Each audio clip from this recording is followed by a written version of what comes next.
I need you to listen to me. I need you to listen. I heard you loud and clear. I'm gonna get your ID from you. No, you're not. March 26, 2024. A delayed shuttle pickup sends one frustrated passenger into full-on defiance at an airport. But when he refuses to leave the bus, things get real. All captured on Bodycam. Well, I text that my bag, I'm headed out here. I don't even have my bags yet. Okay. I get my bags. I come out here. I'm waiting. So I finally call them and say, nobody's out here yet. And they said, they're on their way. So he finally shows up. It's like 25 minutes later.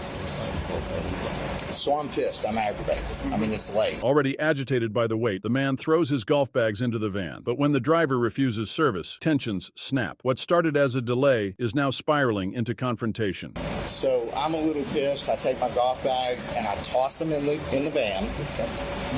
And then I turn around to get my other bags. And when I turn back around and look at the guy, my bags are still sitting there in the way. And I was like, move my golf bag. And he goes, no. Okay. I was like, you're not going to move my golf bag. He was like, no. So I go in and I move my golf bag. And then I put my other bags in. And he's like, I'm not taking you. Okay.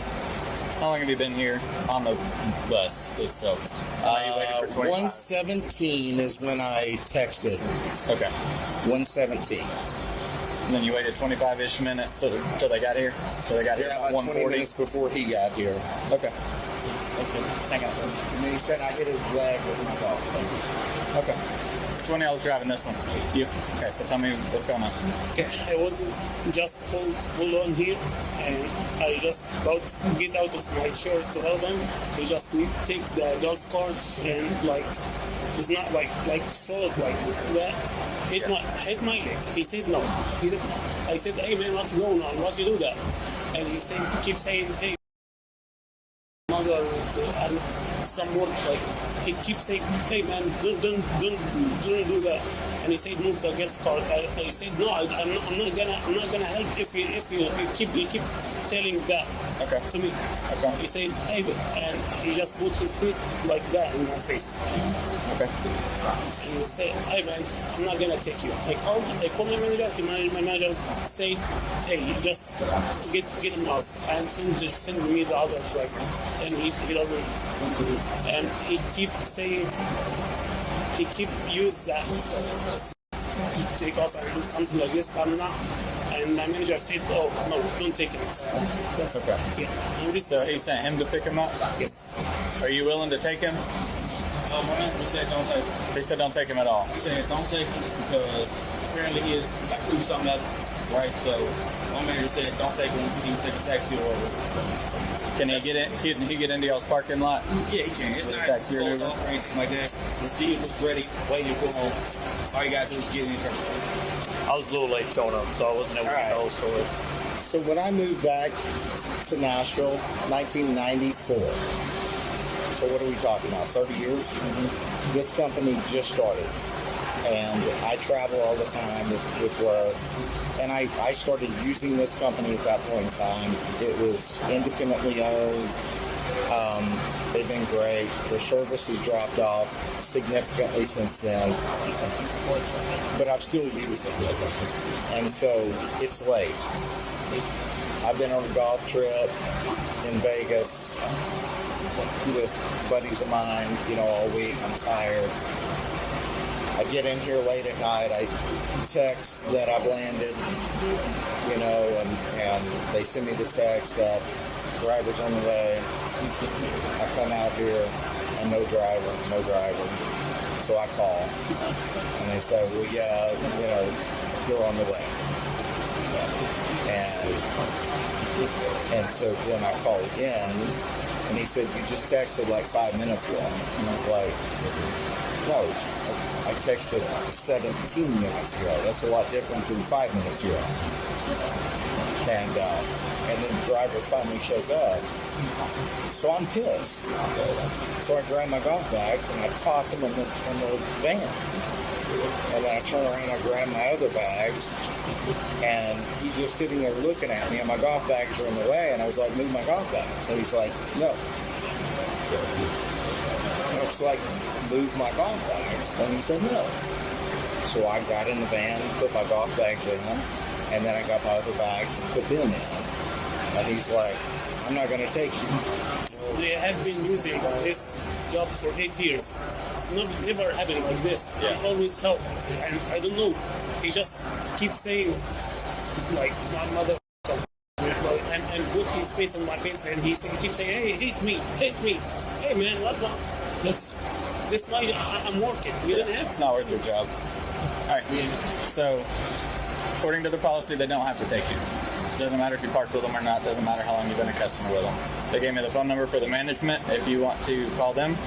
But for now, you're going to have to take a taxi or an Uber to their lot, and you can file whatever kind of complaint you need with them. But this is not somebody that works directly for the airport. They're a contractor out of here, so there's not a whole lot we can do as far as reprimanding them. And according to their policy, if they don't want to take you, they don't have to. So what if I don't get off their van? Then y'all are just both going to sit here all day. Okay. Making it fun. I'm sorry. There's no one there right now. It's just me. The only reason why you got on the shuttle because there's no one else there to take someone to the airport. Okay. Can you just hold on 1 second? Because he knows a lot more than I do. You know, like as far as what y'all's involvement exactly needs to be or what it is and stuff. Only side of the story I've had is his. I haven't had time to talk to y'all or anything. So just to make sure that he doesn't need y'all for anything, he shouldn't be long on the phone. Stand by 1 second. So this number they gave you, Yeah. the guy just says hello and never says anything else. Period. It's their system manager that they've been talking to that told them to deny you service. So He says hello and he doesn't say anything else or acknowledge anything that I said afterwards. I would track all in your business hours. You might have better luck. That's my opinion. Let me call you back in just a minute. I'll take the call. All right. So sitting on the bus isn't going to get you anywhere today. It's really not. I'm camping out. I know, but hear me out for a second. My lieutenant doesn't want. I'm not paying for an No, Uber okay. charge or a taxi charge. Are you? No. Listen for a second. Listen. She said I can give you a ride to the lot. No. We can put you in the car. Nope. We'll take you to the lot. Nope. We'll resolve it for tonight. Nope. Matter of principle. We need a resolution tonight. We're not going to sit here and camp, okay? No, I'm camping I'm trying here. to be. I'm camping here. Can you work with me here? We need Okay. a resolution. We don't need to sit on the bus. You can go camp in their lobby, in their office. You can do it. He digs in. Refusing to leave the shuttle and demanding service he says he paid for, the man stakes his claim, despite officers offering rides, alternatives, and warnings. I'm staying on this bus. If you're going to take me off this bus, you can take me off this bus We don't need to do with that. my property. We don't need to wait. Yeah, I can help you carry your bags. But no, and I but can give you a ride. I am going to stay on this bus And I can with give you a ride. with my bags. I'm staying on this bus for the service that I paid for. I'm staying on this bus. If they take me, they take me. If they don't, they don't. I need you to listen to me. I need you to I listen. heard you loud and clear. I'm going to get your ID from you. No, you're This not. altercation, yes, we're on private property. No, you're not. Okay. Then we're going to arrest you for disorderly conduct, okay? We're going to do that. So put your hands behind your back. You can't Put arrest your hands me. behind your back. You're under arrest. You should have listened. We offered solutions. You didn't want them. All right, it's private property, right? It sure is. So I do have to give you my ID, and I will. Well, it's too late for that. 10:15 GTC. No, it's not a come on man thing. I told you to work with me. You wouldn't. No, I did. You would not work with me. You wouldn't work with me. Do you understand where I'm coming from? I do. Do you I understand? I empathize that. And what I said to you was that this isn't going to solve anything today, and that you're at the airport, and we just need a resolution today. I said I'd give you a ride. You can deal with the management however you want to, and you didn't want to. Okay? No, So stand right here. We're going to search you. Do you have anything that could be a weapon? Anything that's going to poke me or hurt me? I don't. Can we resolve it tonight now? I mean, Anymore. what's the difference between now and then? Because I talked to you then, and you didn't want a resolution. Well, You want a resolution now that it affects you personally. No, I mean, yeah, it affects me personally. It affects me personally before, though. It affects me personally before, too. You don't understand that? I'm ready. Go back to the car. Can you loosen the right one up just a little? You've been arrested before? I have to. person wants to pull up. Yes, she is. Yeah. Go ahead. These are all 20. Did you take all the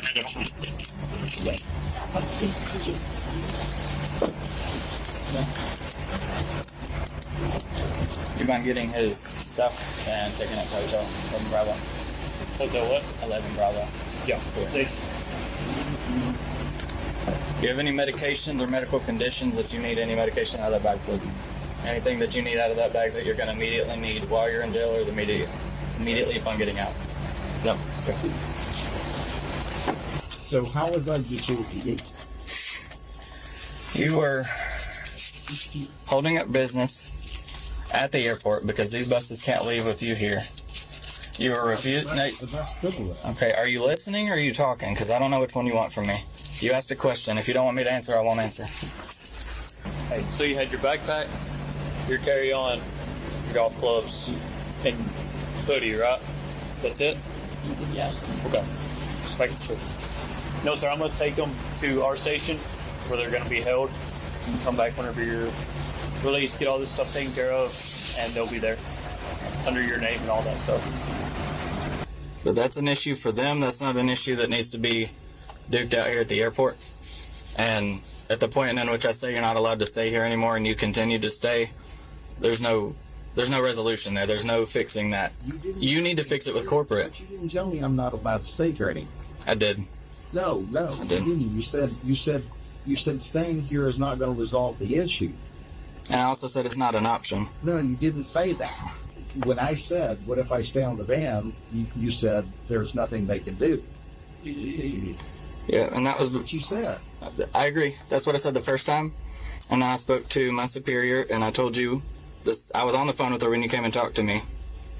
And I told you that that's not going to fly. I told you that that's not an option. I told you that we need to resolve this. I told you that we need to get you off the property. I offered you a ride. I offered you a cab, and it's. You said the first time, what's the situation? Well, the situation migrated, and it migrated with you, and you would not listen to anything I had to say. You just wanted to continue proving your point based off of the principle, like you said, which I understand, but it still doesn't make it right to do what you did. You don't need anything else from me or anything? You good?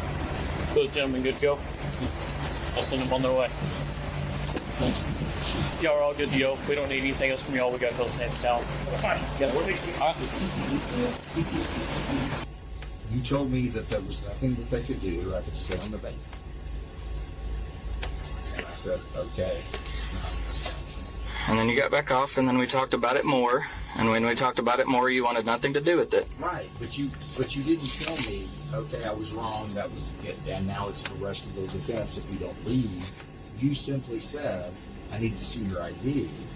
And I was like, well, I don't need to show you my ID, and then you put me in cuffs. That's it.